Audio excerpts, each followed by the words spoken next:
I was woken up in the middle of the night by a gentle knock. I opened the latch and saw a beautiful young lady asking for shelter, to which I politely refused, only to realize that I had opened my window and I lived on the 13th floor.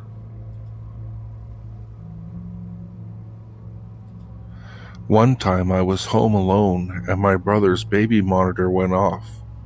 There was a baby crying on the other side.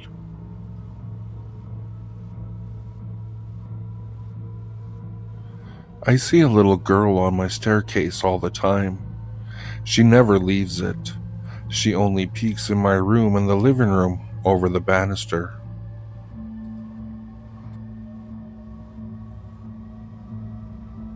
The other day, me and my little sister were sitting on my bed at night watching TV, and my Bible flew off my bookshelf across the room and landed at the foot of my bed. She slept in my room that night.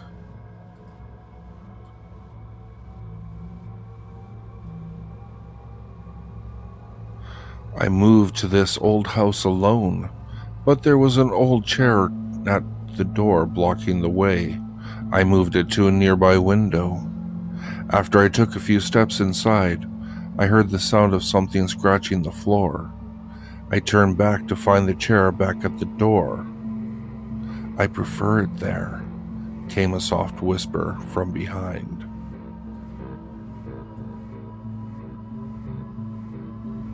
I was watching TV in the living room and heard children laughing in the back room. It would have been lovely if I didn't live alone and don't have any children. I grabbed a bat and went out the door.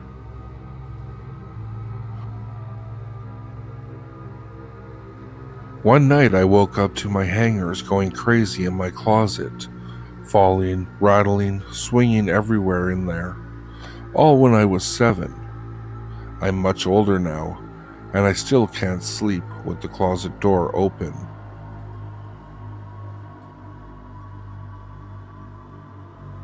A few months after my father passed away, I was home alone and got a phone call. It was a lot of white noise and static and crackly, but my dad's voice said, "I'm okay," then hung up.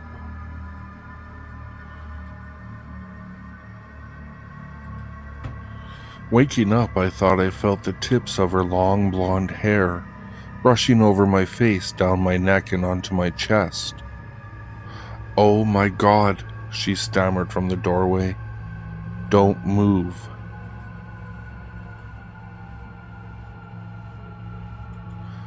My sister and I were both laying in our beds, talking to each other across the hall. We weren't being loud, just chatting, and all of a sudden, a woman screamed, "Enough!" My mom wasn't even home.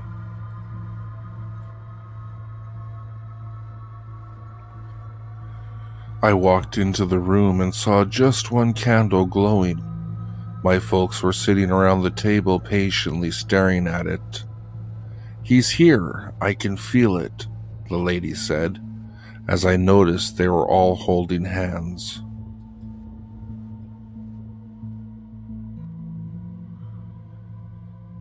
Someone knocked on my door. I opened it to see a girl. She whispered, "Don't wake up," and suddenly stabbed me. I woke up. "I told you not to wake up," came the voice of the same girl, and then someone knocked on my door.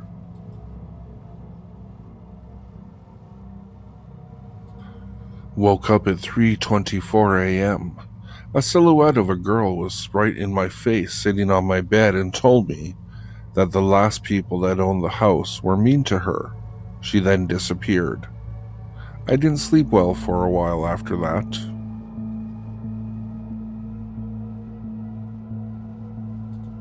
We used to live in a house with a carpet that you can use your finger to draw on, and we would always find weird messages the next day imprinted on the carpet.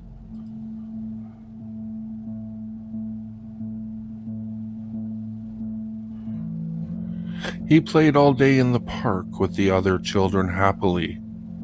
It was through the night that he had to play alone.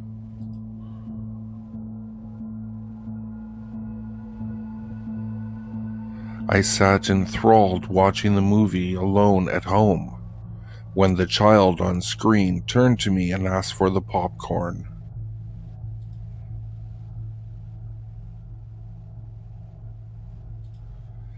Standing opposite the mirror, I just saw my reflection blink. One night it sounded like someone running down the hall in my house. I thought it was my little brother, so I opened the door to tell him to stop. And there were two huge black shadows just standing there.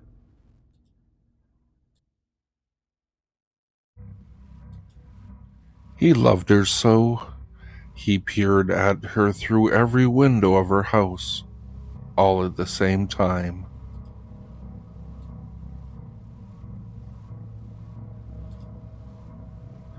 I whispered to my son, "Jonathan, you needn't be afraid. There are no such thing as ghosts." "But Daddy," he replied, "you're dead."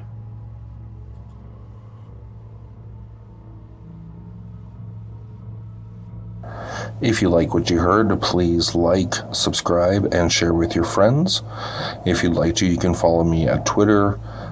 The handle is @FuzzyPantaloons, and I'll see you all next time.